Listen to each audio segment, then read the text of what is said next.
Hôpitaux, cliniques, collectivités locales et entreprises sont de plus en plus la cible des hackers. Et les journaux en parlent. Depuis 2 ans, les cyberattaques ont décuplé dans la région et en France. Le 11 juillet 2022, le département d'Indre-et-Loire a subi une attaque d'ampleur. Les services ont été paralysés pendant plusieurs jours. Plus de standards téléphoniques, plus d'informatique. Conseil départemental, bonjour.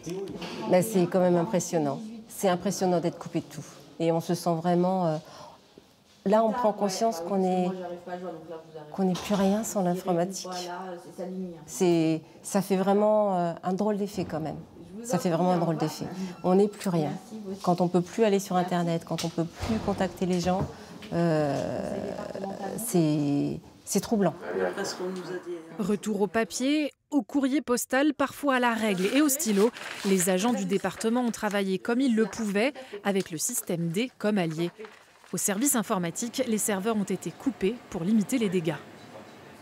On a vécu ici pendant une quinzaine de jours plein temps avec un ensemble de collègues plus des prestataires de services pour remonter l'infrastructure système qui se trouve donc du coup dans la salle informatique derrière. Gérer la crise 24 heures sur 24 et tenter de remonter le système, le challenge était de taille. Je pense que c'était une grosse période de stress pour tout le monde. On s'identifie, on se dit mais qu'est-ce qu'on a fait qu'est-ce qu'on n'a pas fait de bien. Donc on se remet en cause aussi soi-même. Je peux vous assurer qu'on dort mal pendant quelques temps. Au département, le versement des prestations sociales a été la priorité.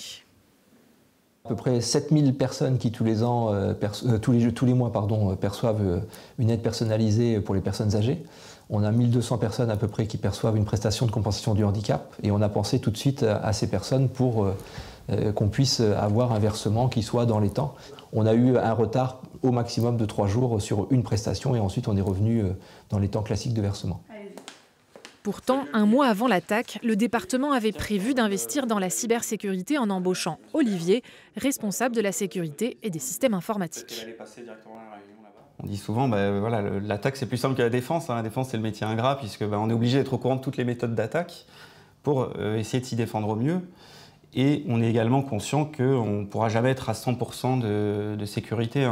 Souvent on dit que la sécurité c'est de la gestion du risque, et je pense que c'est vrai. C'est devenu une démarche qui devrait être systématique au même titre que la sécurité incendie ou ce genre de démarches qui sont pour le coup plus matures en France, je pense. L'attaque a coûté au département près de 400 000 €. Demain, nous verrons comment se déroule une enquête cyber avec les gendarmes du COM Cybergende.